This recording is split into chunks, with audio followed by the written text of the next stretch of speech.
Buhay na buhay ang mga kalye sa Chinatown sa Binondo, Maynila ngayong bisperas ng Lunar New Year. Dagsana ang mga mamimili at turista roon para tunghayan ang makukulay at maiingay na tradisyon ng ating mga kapusong Chino. Live mula sa Binondo, Maynila, may ulat on the spot si Salima Refran. Sam? June, damang-dama na nga ang saya dito sa Chinatown sa Binondo, Maynila para nga sa pagdiriwang ng bisperas ng Chinese New Year ngayong gabi.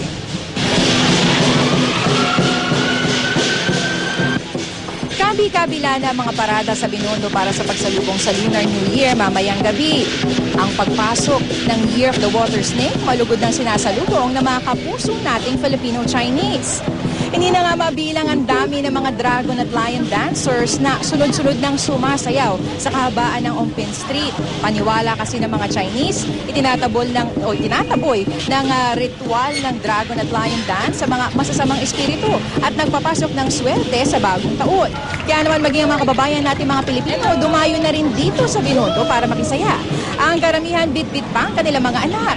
Ang mga pampaswerte namang pagkain at prutas, mabiling-mabili na. Ang mga charms, nagkalat na rin. Pero ayon sa mga nagtitinda, asahan na raw na unti-unti nang bababa ang presyo ng mga ito habang papalapit ang hating gabi. Wala naman dapat ipag-alala sa seguridad dahil bantay sarado ng Manila Police ang lugar dahil sa pagdiriwang ngayong gabi. Nagpunta po kami dito para magsaya, para manood ng Chinese New Year at saka para sa mga bata.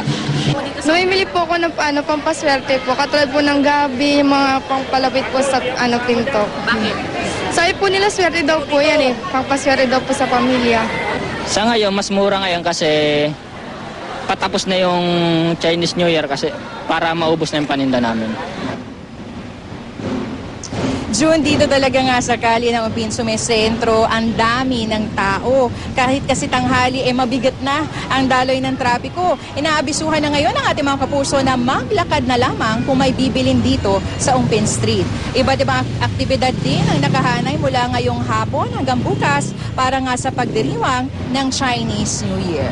At mula rito sa Binondo, Maynila, June, Kung Hifa Choy. Same to you. Maraming salamat, Salima Refran.